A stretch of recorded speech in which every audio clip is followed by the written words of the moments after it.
All right, what's up everybody? So today I'm going to show you guys how to change the air filter on your engine here.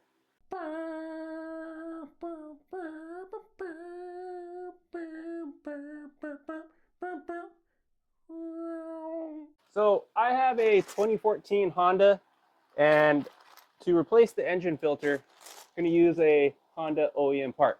See right here, Honda genuine parts. That's what I recommend. And this is a very simple task.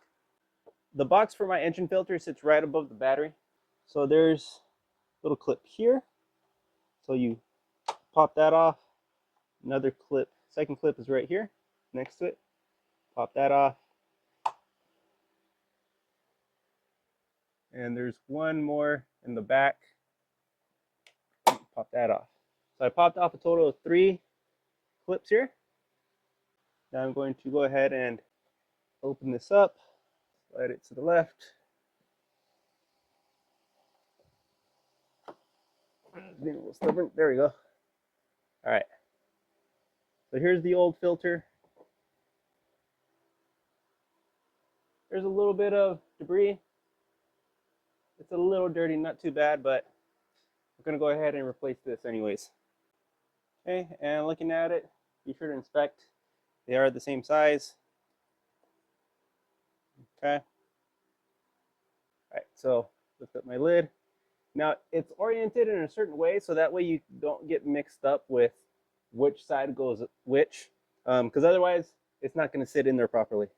So here, the bottom part of the triangle is a little bit on the lower side. It's closer to me, which I can see right there on the inside. So just line that up. Put the lid down, slide it to the right, so that way it catches, there's these slots, it catches into those slots. Okay, and then just go back around and pop those clips back in.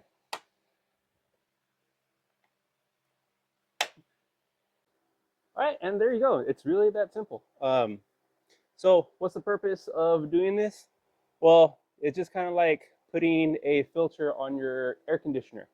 It's to keep any of the debris, you know, because you're driving outside, right? So there's a lot of debris outside, and engines need air.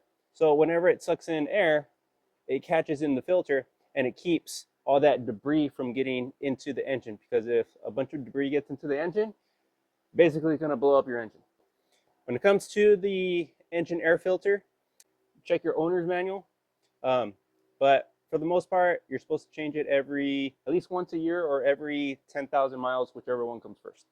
This piece right here cost me about $30, whereas if I was to go to a shop, I'm sure they'd probably charge me an extra 20 bucks over that, you know, depending on how much they charge for labor. But save myself a little bit of money, and more so the peace of mind is that I know what's going into my car, and I know that it's not being replaced with cheap components. So hopefully you guys found this video informational and useful, and maybe you guys can go ahead and give that a try. All right, well, thanks for watching.